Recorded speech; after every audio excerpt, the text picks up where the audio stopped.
नमोस्तु आचार्य श्री।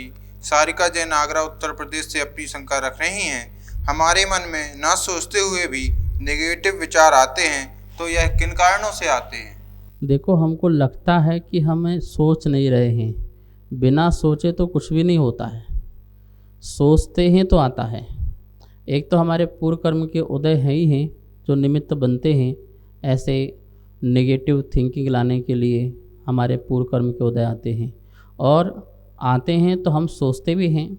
बिना सोचे कोई नेगेटिव थिंकिंग आती नहीं है। हमको लगता हम तो सोच ही नहीं रहे थे, अपने आप विचार आ रहे हैं। अपने आप विचार कोई नहीं आते, आपके निज पुरुषार्थ से ही ऐसे विचार आते हैं।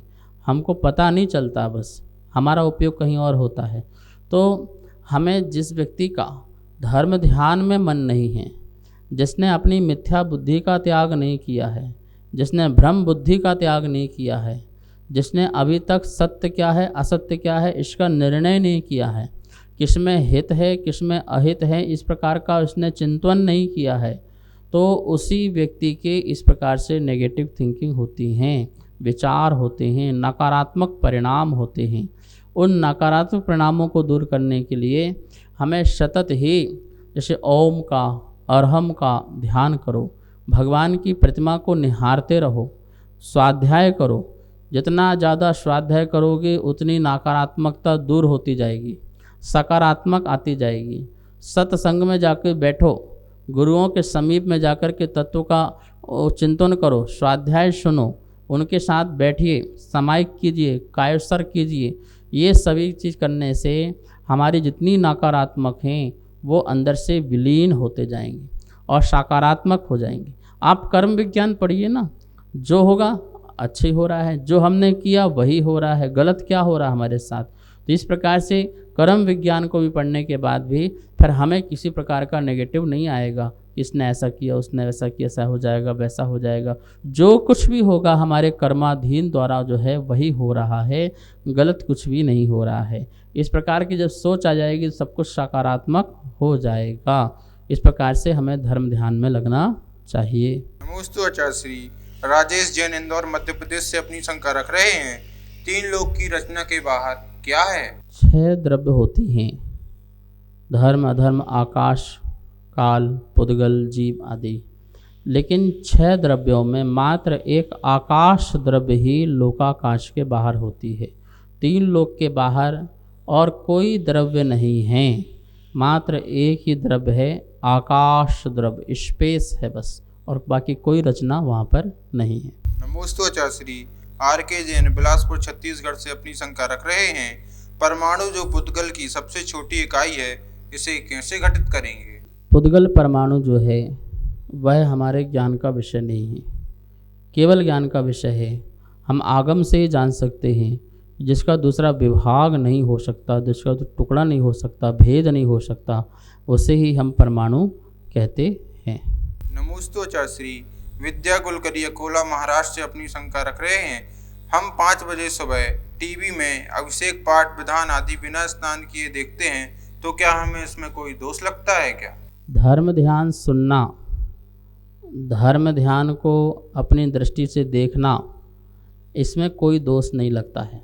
अभिषेक को आप देख रहे हो, अभिषेक की मंत्रों को आप सुन रहे हो, तो दोष नहीं लगता है। हाँ, बिना स्नान मतलब अशुद्ध अवस्था में भगवान का स्नान करो, अभिषेक करो, तो दोष लगेगा। आप अशुद्ध दशा में जिनवाणी शास्त्र आदि को हाथ में लो, अशुद्ध दशा में महाराज जी को आहार दान दो, तो दोष लगेगा। यदि देख रहे हो तो क्या दोष इसमें? तो इसमें दोष, देखने में दोष नहीं, वह तो आपके धर्म ध्यान के भाव हैं, पुण्य का ही बंद बन रहा है। नमोस्तु आचार्य श्री। सरस्वती माहेश्वर कर्नाटक से अपनी शंका रख रही हैं। क्या सूतक पातक आदि में तत्वार्थ सूत और भक्तांबर जी का उच्चारण कर सकते हैं क्या? सूतक पातक के दिनों में यदि आपको तत्वार्थ सूत कंठस्थ है, कोई स्तुति कंठस्थ है, कोई सूत्र कंठस्थ है, मंत्र आपको कंठस्थ है, तो आप उनको उच्चारण कर सकते हैं, उच्चारण करके बोल भी सकते हैं। लेकिन सूतक पातक की दशा में जिनवाणी को अपने हाथ में लेना, शास्त्र को अपने हाथ में लेना, ये उचित नहीं है। इसलिए ध्यान रखेंगे, आप उसका उच्चारण करें, आप पाठ करें, कहीं इसमें कोई बाधा आगम से नहीं आती है। नमोस्तु आचार्य श्री। विमलाबाई ईसागढ़ मध्य प्रदेश से अपनी शंका रख रही हैं। मिथ्या दृष्टि प्रमाद योग किसे कहते हैं? प्रमाद पहले गुण स्थान से लेकर के 6वें गुण स्थान तक प्रमाद पाया जाता है, पर इस प्रमाद में कसायों के कारण प्रमाद जो है वो कम कम होते जाता है। जैसे मिथ्या दृष्टि की मिथ्या मान्यता पूर्वक, मिथ्या श्रद्धा पूर्वक, और उसमें भी अनंतानुबंधी कषाय, तीव्र क्रोध, मान, माया, लोभ की तीव्र कषाय लगी हो तो उसका प्रमाद कितना विकट होगा आप समझ सकते हैं। यही प्रमाद मुनि में पाया जाए तो वहाँ मिथ्या दर्शन नहीं है, पहली बात तो सम्यक दर्शन है, सम्यक ज्ञान है, और उसके साथ साथ कसायों की मंदता है, क्रोध, मान, माया, लोभ भी है, तो बहुत नगण्य अंतर मुहूर्त के लिए ही है, तो उस समय पाया जाने वाला प्रमाद। तो ये डिग्री क्या है प्रमाद की, कम कम कम होते जाएगी मुनिराज तक, और मिथ्या दृष्टि के पास जो प्रमाद की डिग्री है वो बहुत ज़्यादा है, बहुत तीव्रता से है। वह कथा करे प्रमाद में, मान लो भोजन कथा करे तो इतनी आसक्ति के साथ करे, एक तो मिथ्या मान्यता के साथ करे कि भोजन से मुझे सुख मिलता है, और दूसरा उसकी कथन करे, उसकी कथा करे, कहानी करे तो बड़ी आसक्ति के साथ करे।